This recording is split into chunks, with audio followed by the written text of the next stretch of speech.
I didn't really have expectations. I kind of blew Mark off for a long time.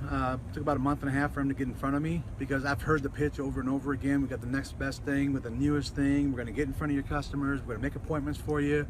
And I didn't know what to expect. The price was right, so I decided to go for it and give it a shot. So we didn't know what we were doing. We ended up throwing a 1,000-piece campaign that went out at 4 o'clock in the afternoon, and we basically ran out of people to answer phones. I was blown away by the first set of phone calls we got, and I had no idea what to do with them. We literally lost count, and we panicked.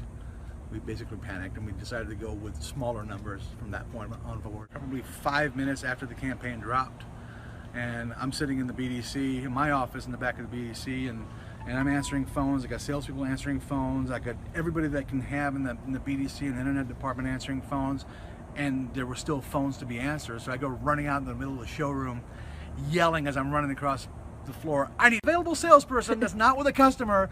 Come with me right now." So I grabbed the sales managers and I said, "Get everybody that's outside sitting around doing nothing and get them inside right now." So we sent them inside the BDC, and that was history, I guess. Went probably for the first 30 days, we ended up getting, we dropped 4,200 names into the campaign. We ended up closing about, I want to say 92 sales, if I'm not mistaken. So we did 92 sales off of those 4,000, and it cost us nothing. I mean, it was so minuscule. The cost per sale was absolutely the lowest I've ever paid anybody for a cost of sale. Did you break 6 figures on your profit? No, absolutely. Awesome. Absolutely. We ended up doing the 92 sales, ended up bringing us about a total of $212,000 in gross after everything. So that's right side, that's front end, back end. And again, you know, we do internet sales, we do people that are in their cars for maybe 6 months to a year sometimes, and we're getting them out of them. So we have some people that are buried in their cars and got some upside down, some negative equity, whatever you want to call it. And even with that, we ended up breaking $2,000 a copy. So we're very happy. The only thing I can really compare this to is like having a tent sale. There's nothing else like it in the traditional marketing and advertising sense in a car dealership. The closest anybody's come in a direct mail piece would probably be a Capital One. Capital One sends out to their customers, pre-approves them for a certain amount. They're taking on the loans, so ends up being a pretty good closing ratio, but it's still a drop in the bucket. Is this legal? Is this something we should be doing? And ended up, we looked at everything and everything checked out. Everything ends up being on the up and up. So that's like the biggest moment for us. Going forward, if I had my say, if it was up to me, if I was king of the world, that's all we'd do. We would do nothing but find little ways to making phone campaigns to where we're calling customers and to get different types of customers in the building. That's it. That's all we do. We wouldn't spend the money that we're spending on digital advertising and pay-per-click and AdWords and billboards and radio. None of that would exist. Obviously, I was a little hesitant. We had never done these type of phone calls.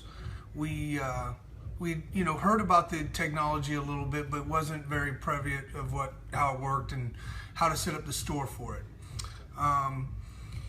So we did our first run with it, and it worked pretty successful.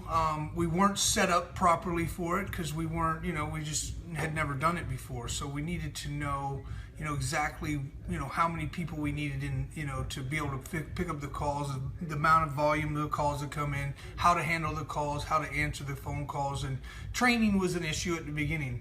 They've done a good job. They've really helped out and stepped up and come in and helped us get guys up to training, up to par to answer the phone calls, to handle the phone calls, which is increased business for us. And it's a different way of advertising than we've ever done. It's a lot different than your typical mailers that we were so standard of doing, and it's a lot cheaper. And we've gotten better results from it, so we're happy. Excellent service. They've been on top of it. They've worked with us, with getting the right data.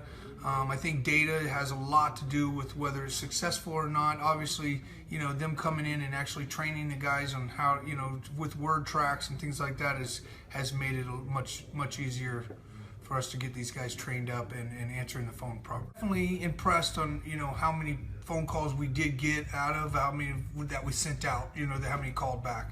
It was good. We you know, out of 2,000 phone calls, we had 900 calls come back into the store, 75 appointments set up, and 25 sold, which is very impressive for what it was for just a, you know, a 3-day call spree. So definitely happy with the results. I would suggest that you jump on board while it's hot.